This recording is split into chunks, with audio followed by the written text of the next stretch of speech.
So hello guys, welcome to my channel. आज हम देखेंगे explain what is computer, draw a block diagram of it. Computer क्या होता है, उसका एक ब्लॉक डायग्राम बनाओ।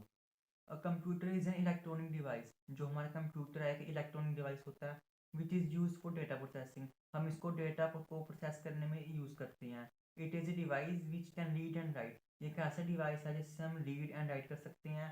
कंप्यूटर एंड कंपेयर को ढूंढ सकते हैं, किसी कुछ कंपेयर कर सकते हैं। It stores large volume of data with high speed and accuracy.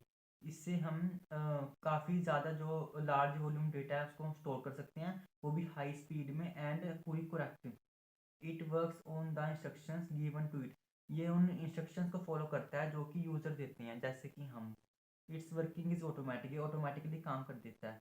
Once the data and instructions given to the computer. अगर एक बार हम इंस्ट्रक्शन जो है वो कंप्यूटर को प्रोवाइड कर देते हैं तो ये हमको बिल्कुल एक्यूरेट रिजल्ट देता है। अब हम देख लेते हैं डेटा क्या होता है। Data is the collection of facts and figures in unorganise manner. जैसे कि डेटा जो होता है हम किसी भी फॉर्म में हो सकता है, वो ग्राफिकल में, पिक्चर फॉर्म में, न्यूमेरिक डेटा हो गया, ट्रिग्नोमेट्रिक डेटा होगा, ऐसे डेटा होता है तो इनकी कलेक्शन होती है। जैसे डेटा में आता है raw data and processed data. Raw data में जैसे होता है 1 4 12 15, मतलब अलग अलग होते हैं, सीक्वेंस में नहीं होता, वो रो डेटा होता है। और प्रोसेस डेटा में आता है 1 2 3 4 5, मतलब एकदम सीक्वेंस में प्रोसेस हुआ वो डेटा, बिल्कुल रेडी टू यूज़ वाला डेटा, उसको हम प्रोसेस डेटा कहते हैं।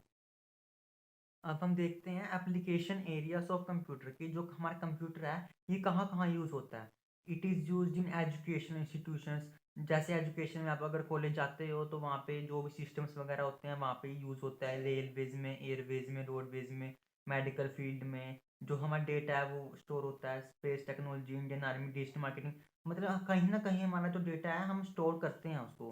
तो इसके सेक्टर्स हो गई है, इसमें से आप कर लीजिएगा। आगे देखते हैं। Nowadays the computer are use in every sphere in life. कि आजकल की जो है टाइम है इसमें कंप्यूटर जो है वो हर जगह इस्तेमाल हो रहा है अपनी लाइफ में। It is the integral part of any work assign by the user. ये काफ़ी इंपॉर्टेंट हो चुका है आजकल की टाइम में। And if we provide the accurate data it will give accurate result.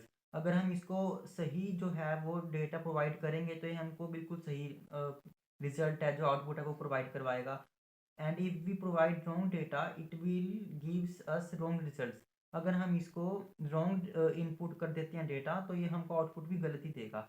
This is called garbage in garbage out, GIGO। इस process को हम गार्बेज इन गार्बेज आउट कहते हैं। अब हम देख लेते हैं components of computer. CPU stands for central processing unit. जो ये CPU है इसकी फुल फॉर्म होती है central processing unit. It is the heart of the computer. It consisting of 3 parts. ये है कि जो ये होता है CPU एक किस्म से हार्ट होता है कंप्यूटर का। अगर ये खत्म होगा तो कंप्यूटर खत्म है बिल्कुल ही। इसके 3 पार्ट होते हैं, देखते हैं हम। एक control unit, arithmetic logic unit और मेमोरी रजिस्टर्स। जो कंट्रोल यूनिट में होता है ये जो होता है पूरा फंक्शन जो कंट्रोल करता है पूरा कंप्यूटर, इसको हम आगे देखेंगे। और एक होता है अर्थमेटिक लॉजिकल यूनिट। इसमें जो भी मैथमेटिकल यूनिट्स आती हैं, प्लस माइनस डिवाइड मल्टीप्लाई, वो चीज़ें आती हैं। एंड मेमोरी रजिस्टर्स, इसमें आता है कि हम जो डेटा, हमारी जो डॉक्यूमेंट्स है, जो हमारी फाइल्स है उसको हम सेव करते हैं, वो करते हैं मेमोरी में। तो उसमें वो चीज़ें आती हैं। Control unit, the entire functionality of the system is controlled by this unit. जो भी एंटायर फंक्शनैलिटी होती है वो ये कंट्रोल यूनिट को कंट्रोल करती है। We can say that this unit will provide oxygen to all parts of the computer. इसको हम ऐसा कह सकते हैं कि ये ऑक्सीजन प्रोवाइड करवाती है कंप्यूटर के पार्ट्स को। Control means to assess it all depends upon the configuration and capacity of the system। मतलब ये पूरा डिपेंड होता है कि उसकी जो कॉन्फ़िगरेशन है, जो कैपेसिटी है सिस्टम की, वो कितनी है। How the handle data if configuration is less. अगर कॉन्फ़िगरेशन जो रैम रोम होती है कंप्यूटर का, अगर वो कम होएगी तो फिर जो है मिसबिहेव करेगा वो कंप्यूटर, कंट्रोल में फंक्शंस होएंगे नहीं। अगर उसके ज़्यादा होएगी तो वो आराम से जो है काम कर लेगा। आगे आता है arithmetic and logical unit. ALU stands, इसको हम ALU भी कहते हैं शॉर्ट फॉर्म में। ALU stands for arithmetic and logical unit. All the mathematical operations carried out by this unit. जो भी मैथमेटिकल ऑपरेशन होते हैं जैसे प्लस माइनस वगैरह, वो इसमें आते हैं। It includes addition, subtraction, division, multiplication, percentage etcetera. This particular unit used for calculation work. ये जो पर्टिकुलर यूनिट होती है कैलकुलेशन वर्क के लिए इस्तेमाल की जाती है। If they provide wrong data to computer, then the system will give you wrong results, and if they provide accurate data, then the system will provide you accurate results. इसको हम GIGO भी कहते हैं। All the online as well as offline numerical data handle by this unit. हम online और offline जो numerical data है ये हैंडल करती है, ये वाली यूनिट करती है। अब हम आगे देखते हैं memory registers. Memory register is an important unit of CPU। जो मेमोरी रजिस्टर है काफ़ी इंपॉर्टेंट यूनिट होती है CPU की। It means to register the stored by the user. जो हम मतलब कि डेटा स्टोर करते हैं वो मेमोरी में करते हैं। It is an image data, textual data, graphic data. जो हमारा डेटा होता है वो किसी भी प्रकार का हो सकता है, जैसे image data, textual data, graphical data, numerical data etcetera. In which various drives and those drives will assess bye the user. हम जो अपने फाइल्स होती हैं, जैसे एग्जांपल के लिए हमने अपनी फाइल है जो D ड्राइव में या C ड्राइव में हमने सेव कर दी है, तो हम उस ड्राइव को असेस कर सकते हैं। But it is important that the user must see whether the data is save और नॉट।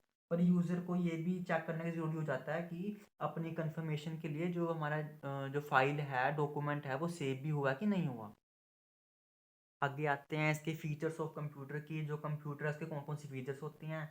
आप इनमें से कोई से भी जो आपको अच्छे लग रहे हैं वो आप लिख सकते हैं। जैसे यूज़र फ्रेंडली होता है, सेंट्रलाइज अप्रोच होती है इसकी, ग्राफिकल यूजर इंटरफेस बेस्ड होता है, GUI इसको कहते हैं हम, बहुत सही होता है। सिक्योरिटी देता है, पोर्टेबल होता है, प्लेटफॉर्म इंडिपेंडेंट है, accessible to all the work station, specifically design for top level. हम इसको top level, middle level, lower level किसी भी ऑर्गेनाइजेशन में इस्तेमाल कर सकते हैं। Design very simple programming language, so it can be easily search and use.